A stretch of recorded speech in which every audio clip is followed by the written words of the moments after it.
Good morning students, Aryama ज्ञान संबोधि में आप सभी का स्वागत है। आज की इस ज्ञान संबोधि में हम कक्षा 12 की सीरीज 8 पर चर्चा करेंगे। यह हिंदी वस्तुनिष्ठ प्रश्नोत्तरी प्रसिद्ध कहानी नमक पर आधारित है, जिसकी लेखिका है रजिया सज्जाद जहीर। तो आइए शुरू करते हैं 12वीं कक्षा की कहानी नमक, जिसकी लेखिका हैं रजिया प्रसाद जहीर। जैसा कि आपको पता है, यह कहानी भारत पाकिस्तान के विभाजन पर आधारित है। भारत पाकिस्तान के विभाजन से जो संवेदनाएं दोनों देशों के लोगों के बीच में जगी हैं, जो उनके बीच में भावनाएं हैं, उनका जो आदान प्रदान समय समय पर होता रहता है, यह कहानी उन सभी संवेदनाओं को कहीं ना कहीं प्रस्तुत करने में एक सफल प्रयास है। तो आइए पहला क्वेश्चन देखते हैं। रजिया सज्जाद जहीर के एकमात्र कहानी संग्रह का नाम जर्द गुलाब है। ये परीक्षा की दृष्टि से अति महत्वपूर्ण प्रश्न है। इस पाठ की जो लेखिका है नमक कहानी की, रजिया सज्जाद जहीर, उनके एकमात्र कहानी संग्रह का नाम है जर्द गुलाब। उन्होंने एक ही कहानी संग्रह लिखा है और उसमें काफ़ी सारी कहानियां हैं और उसका नाम है जर्द गुलाब। परीक्षा की दृष्टि से महत्वपूर्ण है। अगला प्रश्न देखिए। नमक कहानी का संबंध भारत पाक विभाजन से है। जैसा कि मैंने अभी आपको बताया भी था, नमक कहानी जो है भारत पाकिस्तान के विभाजन से संबंधित है। दोनों ओर के लोगों की संवेदनाओं और भावनाओं से जुड़ी हुई एक हृदय को स्पर्श करने वाली कहानी है। तीसरा प्रश्न देखिए। सफ़िया पाकिस्तान के लाहौर नगर में गई थी। वहाँ उसके भाई रहते थे। आपने पाठ पढ़ा होगा, उसमें साफिया जो है एक महत्वपूर्ण स्त्री पात्र है इस नमक कहानी की, और सारी जो कहानी है वो साफिया पर ही आधारित है। तो साफिया पाकिस्तान के लाहौर नगर में गई थी, वहाँ उसके भाई रहते थे। वास्तव में उसके भाई जो है भारत पाकिस्तान विभाजन के समय पाकिस्तान चले गए थे और वह यहाँ रह गई थी। एक प्रकार से उसका विवाह यहाँ हुआ था। तो साफिया भारत में रहती थी और उसके जो भाई हैं वो लाहौर में रहते थे। अगला प्रश्न देखिए। प्रस्तुत कहानी में लेखिका ने भारत पाक में रहने वाले लोगों की संवेदनाओं तथा भावनाओं की अभिव्यक्ति की है। जैसा कि मैंने अभी आपको ऊपर बताया था, भारत पाकिस्तान के लोगों की संवेदनाओं पर आधारित है यह कहानी नमक। पांचवा प्रश्न देखिए। प्रस्तुत कहानी भारत पाक विभाजन से उत्पन्न दुष्परिणामों की कहानी है। यह कहानी जो कहीं ना कहीं जो है भारत पाकिस्तान के विभाजन के बाद जो टीस उत्पन्न हुई थी दोनों ओर के लोगों में, उनके जो दुष्परिणाम लोगों को झेलने पड़े, उस पर यह कहानी आधारित है। आज भी कहीं ना कहीं दोनों ओर ऐसे लोग विद्यमान हैं जो कहीं ना कहीं इस विभाजन को उचित नहीं मानते हैं। बहुत सारे भारतीय लोगों के रिश्तेदार पाकिस्तान में रहते हैं और बहुत सारे पाकिस्तानियों के रिश्तेदार भारत में हैं। तो कहीं ना कहीं यह कहानी जो है भारत पाक विभाजन से उत्पन्न दुष्परिणामों को कहीं ना कहीं बताने में सफल रही है। छठा प्रश्न देखिए। साफिया लाहौर जाने से पहले कीर्तन के कार्यक्रम में गई थी। वह लाहौर जाने से पहले जो है कीर्तन के कार्यक्रम में गई थी। यहीं से इस कहानी की संवेदना शुरू हुई थी। वहाँ वो जो है एक सिख बीबी से मिली थी जो शक्ल सूरत में कहीं ना कहीं उसकी माँ से मिलती थी। तो यहीं से इस कहानी की संवेदना शुरू होती है, इस कीर्तन से ही। अगला प्रश्न देखिए। कीर्तन 11 बजे समाप्त हुआ था। वहाँ साफिया एक सिख बीबी से मिली थी। जैसा कि मैंने आपको बताया, इस सिख बीबी की शक्ल जो है साफिया की माँ से मिलती थी और कहीं ना कहीं उनको उसमें अपनी माँ दिखाई दी थी। इसलिए जो है कहानी धीरे धीरे संवेदना को लेकर के आगे बढ़ती है। उसमें साफिया और सिख बीबी इस संवेदना को लेकर के आगे इस कहानी को बढ़ाते हैं। आठवां प्रश्न देखिए। सिख बीबी ने लाहौर को अपना वतन कहा। जो सिख बीबी थी, जो कीर्तन में साफिया को मिली थी, जब उसको पता लगा कि साफिया लाहौर अपने भाइयों से मिलने जा रही है, तो सिख बीबी अपने आप को रोक नहीं पाई और उसने बताया कि वह भी जो है लाहौर की ही रहने वाली है, उसका अपना वतन लाहौर है और साफिया को वह अपनी माँ जैसी लगी थी। इसी कारण उसने जो है सिख बीबी की बात ध्यानपूर्वक सुनी थी और सिख बीबी ने साफिया को लाहौरी नमक तोहफे में लाने को कहा था। जब साफिया को वह सिख बीबी अपनी माँ जैसी लगी तो उन्होंने उससे पूछा कि मैं लाहौर से आपके लिए क्या लाऊं, क्योंकि वह तो आपका वतन है। तब उस सिख बीबी ने साफिया से कहा था, यदि तुम कुछ ला सको, यदि तुम कुछ ला सको तो मेरे लिए लाहौरी नमक लेके आना, वही मेरे लिए दुनिया का सबसे बड़ा तोहफा होगा। 9वां प्रश्न देखिए, साफिया का भाई लाहौर में पुलिस अफसर था। साफिया के 3 भाई थे, उनमें से एक भाई पुलिस में बड़ा अफसर था, लाहौर में ही था, और वह अपने भाइयों से ही मिलने लाहौर जा रही थी। 10वां प्रश्न देखिए, साफिया ने बादामी कागज की पुड़िया में लाहौरी नमक बंद करके रखा था। ये उस समय की घटना है जब वह पाकिस्तान में अपने दिन पूरे करके, जितने उसको दिन वहाँ ठहरने के लिए मिले थे, उन दिनों को जब वो पूरा करके वापस भारत आने लगी तो उससे वह बात याद आ गई कि सिख बीबी ने उससे कहा था, यदि तुम मुझे कोई भेंट देना चाहती हो, तोहफा देना चाहती हो, तो मेरे लिए लाहौरी नमक लेते आना। तो साफिया ने उस लाहौरी नमक को बादामी कागज की पुड़िया में रख लिया था ताकि वह उस सिख बीबी को दे सके। 11वां प्रश्न देखिए, साफिया का दिल्ली तक का रेल किराया उसके भाई ने दिया था। साफिया जो है दिल्ली तक उसके भाई ने ही उसको रेल का किराया दिया था, और लाहौर से लेकर के साफिया जो है लाहौर से लेकर के साफिया दिल्ली तक अपने भाई के दिए हुए टिकट में ही वह वापस आई थी। 12वां प्रश्न देखिए, आखिर कस्टम वाले भी इंसान होते हैं, कोई मशीन तो नहीं होते, यह कथन साफिया का है। यह बात उस समय कही गई थी जब उसके भाई पुलिस इंस्पेक्टर ने, जो पुलिस का बड़ा अधिकारी था, जब उसने बताया कि नमक पाकिस्तान से भारत ले जाना गैर कानूनी है, यदि तुम पकड़ी गई तो तुम्हें जो है कोई ना कोई सज़ा हो सकती है, जो हमें अच्छा नहीं लगेगा।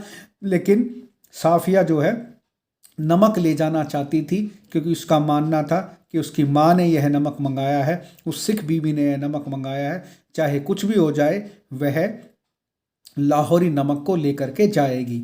और उसका ये कथन था कि कस्टम वाले भी इंसान होते हैं, जब उनको पता लगेगा कि यह गैर कानूनी काम नहीं है, यह किसी अच्छे उद्देश्य से नमक ले जाया जा रहा है, तो कहीं ना कहीं उनकी भी इंसानियत जगेगी, वो कोई मशीन नहीं है। साफिया के 3 सगे भाई पाकिस्तान में थे, जैसा कि आपने कहानी पढ़ी है, और उसमें लिखा हुआ है कि साफिया अपने उन तीनों भाइयों से मिलने ही पाकिस्तान में गई थी। 13वां प्रश्न देखिए, कहानी में अदीब शब्द साहित्यकारों के लिए प्रयोग हुआ है। जब साफिया ने ये बताया कि वह लाहौरी नमक को किसी भी सूरत में जो है यहाँ छोड़ के नहीं जाएगी, वो उसे अपने साथ वापस हिंदुस्तान, नमक को जो है हिंदुस्तान लेकर ही जाएगी, क्योंकि उसकी माँ जैसी सिख बीबी ने उसे उपहार के रूप में लाहौरी नमक लाने के लिए कहा है। लेकिन उसका जो पुलिस अधिकारी भाई था, उसने कहा कि यह गैर कानूनी है, इसलिए आप इसको ना ले जाएं तो ज़्यादा अच्छा होगा, यदि पकड़ी गई तो आपको मुसीबत का सामना करना पड़ेगा। और बाद में जब लेखिका अड़ जाती है कि मैं इस नमक को ज़रूर लेकर के जाऊंगा, तब उसका भाई ये कहता है कि अदीब, कि आपको कौन समझाए, आप जैसे साहित्यकार तो बड़े अदीब होते हैं, आप ही क्या, जितने भी साहित्यकार होते हैं वे सभी अदीब होते हैं, अर्थात उनका कहीं ना कहीं दिमाग घूमा हुआ होता है, वे अपने मन में जो बात ले आते हैं उसको पूरा करके ही मानते हैं। तो अदीब शब्द साहित्यकारों के लिए प्रयोग हुआ है। इसका अर्थ होता है, शब्दार्थ होता है दिमाग घूमना, दिमाग खिसका हुआ। इस तरह से हम इस शब्द को जो है रेखांकित और व्याख्यायित कर सकते हैं। 14वां प्रश्न देखिए, पहले साफिया ने नमक की पुड़िया को फलों की टोकरी की तह में रखा था। जब वह भारत आने के लिए तैयारी कर रही थी तो उसने जो किन्नू की टोकरी थी, जो उसके मित्र ने उसको दी थी, उसने सबसे नीचे जो है किन्नू में उस नमक की पुड़िया को, किन्नू की टोकरी में नमक की पुड़िया को रखा। लेकिन बाद में उसे लगा कि मैं इस नमक को जो है चोरी छिपे नहीं लेके जाऊंगी, और उसने उस पुड़िया को निकाल करके अपने हैंड बैग में रख लिया, ताकि सबसे पहले वो इस पुड़िया को ही जो है कस्टम अधिकारियों को दिखाए। तो समझिए, तो पहली बार उसने जो है नमक की पुड़िया को फलों की टोकरी में रखा था, और बाद में वहाँ से निकाल करके दूसरी बार उसने उस नमक की पुड़िया को अपने हैंड बैग में रख लिया था। 15वां प्रश्न देखिए, संतरे और माल्टे को मिलाकर कीनू फल तैयार किया जाता है। आप अक्सर खाने को मिलते हैं कीनू, अपने भारत में भी काफ़ी मिलते हैं ये फल, तो यह संतरा और माल्टे को मिला करके बनाया जाता है, उसको ही कीनू का हम फल कहते हैं। पाकिस्तान में कीनू काफ़ी मात्रा में पाया जाता है। तो साफिया के दोस्त ने कीनू देते हुए साफिया से कहा था, यह हिंदुस्तान पाकिस्तान की एकता का मेवा है। कहने का तात्पर्य यह है कि जो कीनू है वो पाकिस्तान में भी खूब मात्रा में पाया जाता है और हिंदुस्तान में भी काफ़ी मात्रा में कीनू पाया जाता है। तो दोनों ही जगह पाने की वजह से यह हिंदुस्तान और पाकिस्तान की एकता का मेवा है, क्योंकि दोनों जगह ही ये खाया जाता है। कहने का भाव इस पंक्ति के पीछे यह था, यह उसके दोस्त ने बात कही थी। 16वां प्रश्न देखिए, मुझे तो लाहौर का नमक चाहिए, मेरी माँ ने यही मंगाया है। यह वाक्य साफिया ने अपनी माँ जैसी सिख बीबी के लिए कहा था। जब उसको पता लगा कि लाहौर से जो है लाहौरी नमक नहीं ले जाया जा सकता, पाकिस्तान से नमक ले जाना गैर कानूनी है, उसके भाइयों ने उसे काफ़ी समझाया, तब उसने इस भावनात्मक पंक्ति को उकेरा था। इस भावनात्मक पंक्ति को जो है, इस संवेदनशील पंक्ति को अपने भाइयों से कहा था कि मुझे तो लाहौर का नमक चाहिए ही चाहिए, क्योंकि यह नमक जो है मेरी माँ ने यही मंगाया है, यही उपहार मेरी माँ के लिए सबसे बड़ा है, तो मैं यह लाहौरी नमक तो लेकर के जाऊंगी। तो यह वाक्य साफिया ने अपनी माँ जैसी सिख बीबी के लिए कहा था, जो देखने में डील डॉल में बिल्कुल साफिया की माँ जैसी थी। 17वां प्रश्न देखिए, मोहब्बत तो कस्टम से इस तरह गुजर जाती है कि कानून हैरान रह जाता है। यह कथन पाकिस्तानी कस्टम अधिकारी का है। यह कथन उस समय कहा गया जब साफिया के सामान की जांच हो रही थी। तो साफिया ने अपना वह हैंड बैग, जिसमें उसने बादामी रंग की पुड़िया के अंदर लाहौरी नमक रख रखा था, उस पुड़िया को और उस हैंड बैग को खोल करके उस कस्टम अधिकारी के सामने रख दिया और उसको सारी बातें बता दी कि वह यह नमक क्यों ले जाना चाहती है। तो कहीं ना कहीं वह पाकिस्तानी कस्टम अधिकारी भी संवेदनशील था और वह भी जो है लोगों की भावनाओं को समझने में बड़ा सफल व्यक्ति था।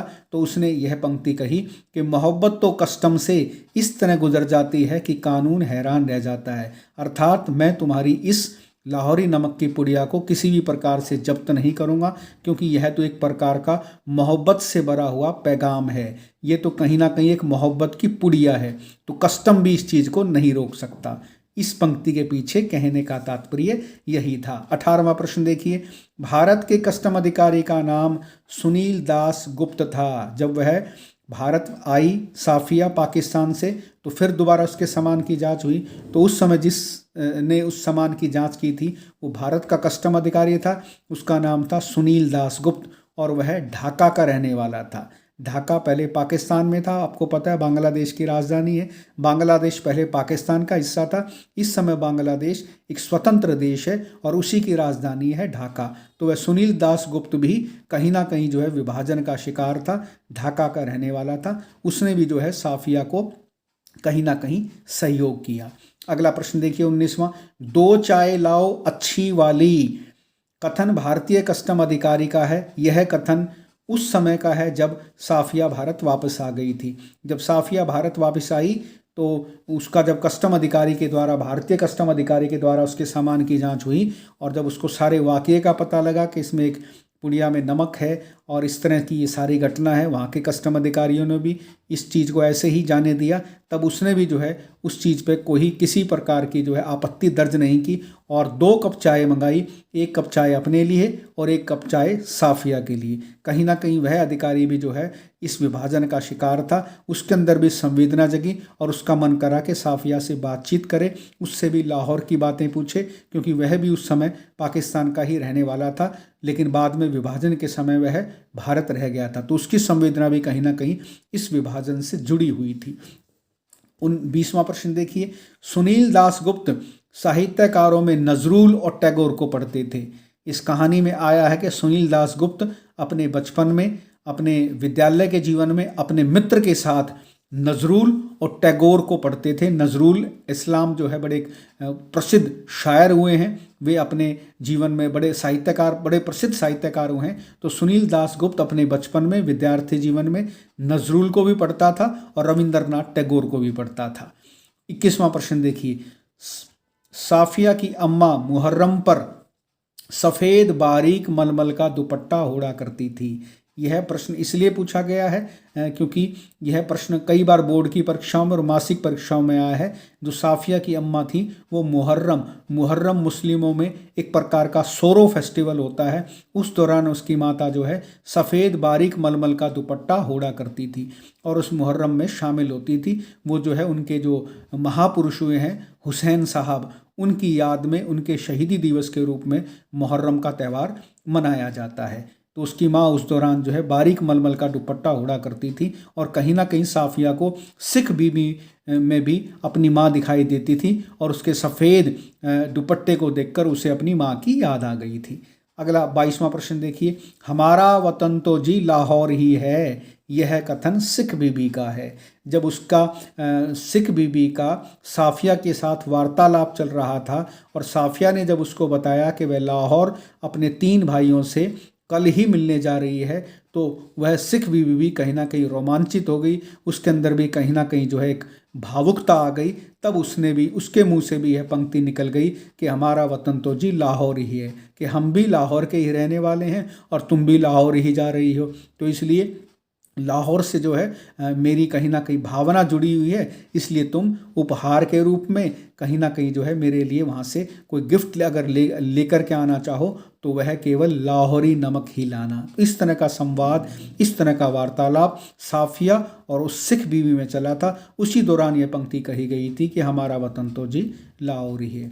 तो मैं समझता हूँ स्टूडेंट्स, इस वस्तुनिष्ठ प्रश्नोत्तरी के माध्यम से मैंने आपको 12वीं कक्षा का अति महत्वपूर्ण पाठ, अति महत्वपूर्ण कहानी नमक आपको वस्तुनिष्ठ प्रश्नोत्तरी के माध्यम से समझाने का प्रयास किया, जिसकी लेखिका हैं रजिया सज्जाद जहीर। यदि मैं अपने इस प्रयास में सफल रहा हूं तो मेरे इस वीडियो को और इस चैनल को ज़्यादा से ज़्यादा विद्यार्थियों तक पहुंचाएं ताकि सबका, विद्यार्थियों का भला हो सके। धन्यवाद।